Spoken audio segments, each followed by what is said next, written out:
Gandang hapon guys, andito tayo kay tatay no, ngayon dumalaw tayo. So hindi tayo ng kandila, dito na lang natin sa taas nilagay para hindi na natin ito pagka tumulo yung kandila. So no, nakita nyo ayan, medyo makapal na uli yung damo, yung Carabao grass natin. So ito, lalo na rito yung party na to. So by next week siguro pwede na uli natin itong bago magkatapusan uli natin siya tama katapos na bago magkatapusan madaan na uli natin tapos sabay lagyan natin ng abono uli. Pero ayun, kung nakita nyo guys, ang ganda na ng differentiate mo na yung ng variegated na Carabao grass. So lumabas na yung pagka-dark ng green niya tsaka yung puti. So ayan, pagka so ito medyo manipis pa.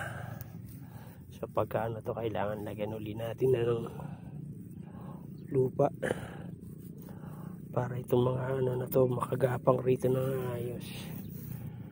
Rasop no, okay naman, makapal na siya. Ayun, ang ganda ng kakapal niya. Sarap siya upuan, tsaka malambot yung na ng dahon kasi nagupitan na.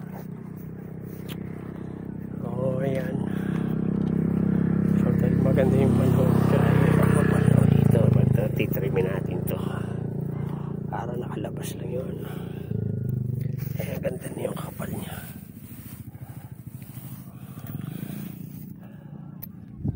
Hindi masyado mainit tsaka hindi masyadong mahangin, kaya naisipan natin dumalaw. So tama yan kasi pagkapang na rin yan. So katapusan yan maganda na uli yan kasi tatabasin uli natin yan guys. Tatabasin natin yung gilid tsaka to para doon sa boundaries, tsaka natin uli siya gugupitan. Ayan, maraming tao ngayon, nakikita nyo. Ayan, madaming mga nagbabike. Ayan po, doon sa dulo. Dami pero medyo konti-konti. Maya pa yan, pag medyo lumilim pa konti, lalo dadami yung mga tao dito. So ayan, so gawin natin, magagamas-gamas muna tayo dito ng konting gamasan dito sa Milo. Carabao din po yan. Ang galing po, may kulay kasi. Variegated po yan na kasi yung ordinary niya verde lang tsaka malalapad dahon. Yan po manipis. Kayo po ang naglagay lang? Oo. Galing. Nagbebenta rin ho kami. Nagtatanim mo kami niyan tsaka Bermuda. Pangit yung Bermuda eh. Nagbebenta rin ho kami niyan. 300 po per square meter. Pag ganito po katulad lang ng mga ganan. Alin po, ayan. Bali yung isang lote kasi na yan, yan isa't kalahati. Ay, magkano po yun sa presyo? Bali 450 po yun. Gusto ko ganito, hindi masyadong nataas. Nataas din po ba? Nataas din po yan, kaso madalang po yung tsaka hindi naman po siya yung totally na yung pataas na gano'n kasi na po yan, gumagapang po yung paano. Tataas man po yan konti lang. Tsaka madali po siyang gupitin kasi malambot yung dahon yan. Hindi katulad nung yung native na Carabao grass po. Dati ko kasi Bermuda yung nakatanim namin dito. Pinapalitan ng nanay ko.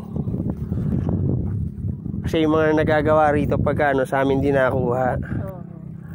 Nung tapos pinagbawa. Saan kayo kuya? Taga Kanaan Home, so San Isidro.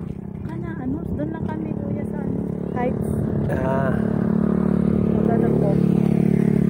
Bago mag-November.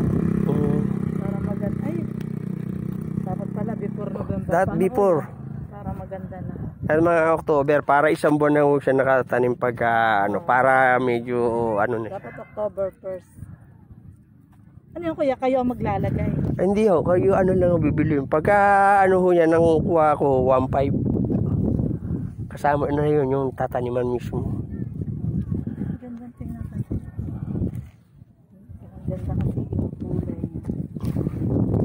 So,